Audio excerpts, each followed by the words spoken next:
салому дуруди бепоён ба ҳамаи шумо мухлисони азизи телевизиони варзиш. Ин барномаи дар шабакаҳои иҷтимоист. Ман Фирдавси хурсандам. Рафтем. нишондодҳои сармураббии нави дастаи Барселона Кике Сетьен мухлисони футболро ҳайрон месозад. Ин дар ҳолест ки аз рӯзи омаданаш Кике Сетьен ба симати сармураббигӣ он қадар натиҷаи хуб надорад ва ин интиқоди шадиди мухлисони футболро бар зидди ӯ барошуфтааст. аз ин рӯ журналисти Кет радиои испанӣ дар эфир гуфтааст ки пешниҳодҳои Сетьен футболбозони Барсаро ҳайрон сохт ва онҳо намедонанд ки дар майдон бояд кадом вазифаро иҷро намоянд. охир мегуфтанд ки дар вуҷуди Кике Сетьен хуни Йохан Кроев дар мезанад, аммо ин афсонае беш набудааст. Пеп Гвардиола, сармураббии дастаи Манчестер Сити, дар як суҳбати хоса бо рӯзноманигорон гуфтааст ки агар Ливерпул дар дилхоҳ чемпионати аврупоӣ мебуд, ҳатман чемпион мешуд. мо инро аз расонаи иттилоотии Евроспорт гирифтем ва онҳо низ дар такя ба расонаҳои иттилоотии англисӣ маводеро нашр карданд ки аз муҳтавои мақола маълум аст ки дар кадом нишасти матбуотӣ ба Пеп Гвардиола суол доданд ки оё мумкин аст ки дар пойгаи чемпионӣ бо Ливерпул ҳоло ҳам мубориза бурд. ӯ гуфтааст ки ин маълум аст ки Ливерпул имсол чемпиони Англия мешавад. агар онҳо дар Испания, Олмон ва Италия ҳам мебуданд, чемпион мешуданд, чунки дар ҳисоби худ аз 23 бозӣ 22 ғалаба доранд ва як мусовӣ. бо ин ҳисоб магар онҳо чемпион нашаванд, гуфтааст Пеп Гвардиола.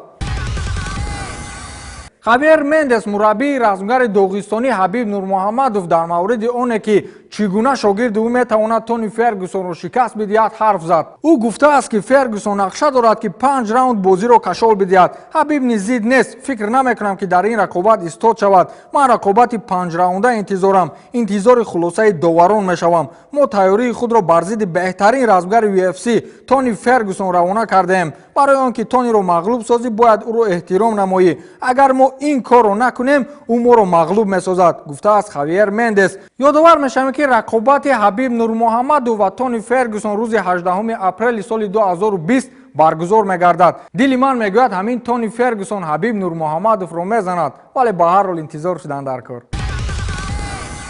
дишаб дастаи Истиқлоли Душанбе қариб ки дар таърихи футболи Тоҷикистон ҳангома нишон медод. Истиқлол барои роҳхати марҳилаи гурӯҳии Лигаи қаҳрамонҳои Конфедератсияи футболи Осиё 2020 бо тими Ал-Аҳли Арабистони Саудӣ бозии зебо нишон дод. бо дидани ин рақобат чунин фикр мекунем ки варзишгоҳи Шоҳ Абдуллои шаҳри Ҷидда барои футболбозони Истиқлол майдони бегона нест, зеро 90 дақиқа дар баробари ин ҳарифи пурқувват бозии ҷолибу муҷалло нишон дод. аммо дар ниҳояти кор футболбози нави чемпионати Тоҷикистон Виктор Сивежев дар дақиқаҳои охири бозӣ бар муқобили намояндаи Ал-Аҳли Арабистони Саудӣ дар ҷаримагоҳ ба қоидаститезӣ даст зад ки довар зарбаи ҷаримавии 11 метра таъин намуд. ин хулосаи довари тайландӣ баҳсҳои зиёдеро миёни мухлисон бедор кард. ҳамлагари ин бошгоҳи Арабистони Саудӣ Юсеф Белайли пеналтиро ба гол анҷом дода ғалабаи мушкили дастаашро дар ин дидор таъмин сохт. ҳарчанд дастаи Истиқлол ба шикаст мувоҷеҳ шуд, вале дар муқобили як ҳарифи арзандае мардонавор бозӣ кард.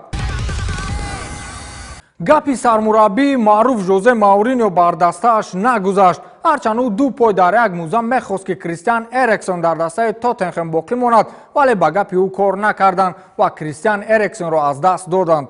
шефҳои Тоттенхем 20 миллион евроро аз сухани сармураббии худ боло дониста Эриксонро ба Интер равон карданд. Кристиан Эриксен аз соли 2013 инҷониб дар клуби лондонӣ баромад мекард, аммо ба ӯ ҳанӯз дар тобистон топ клубҳо таваҷҷӯҳ намуда буданд. дар миёни онҳо МЮ, Челси, Реал Мадрид, Ювентус низ буд. аммо билохира ин футболбоз дастаи Интерро интихоб кард, зеро дар Милан Конте барояш маоши аз ҳама бештар ваъда кард. хулос баъд аз гуфтушунидҳои тӯлонӣ билохира футболбози даниягӣ ба ин тими шаҳри Милан бо арзиши 20 миллион евро гузаришашро эълон кард. тавре гуфта мешавад ки Эриксен бо Интер то соли 2024 шартнома баста маошаш 10 миллион евро дар як мавсимро дар бар мегирад ки чунин маоши баландро дар даста ҳатто Икардии бадарғашуда намегирифт. нимуҳофизатгар дар Италия таҳти рақами 24 баромад мекунад. ин сеюмин футболбози ҷадиди Интер дар моҳи январ мебошад. Антонио Конте қаблан ба дастааш Эшли Янг аз Манчестер Юнайтед ва Виктор Мозесро аз Челси даъват карда буд. бо чунин ҳайати қавӣ Интер бояд дар серия А тамоми рақибони худро шикаст бидиҳад, вале аз чӣ бошад ки Антонио Конте ҳамроҳ бо шогирдонаш дар 3 бозии охир номуваффақ шуданд.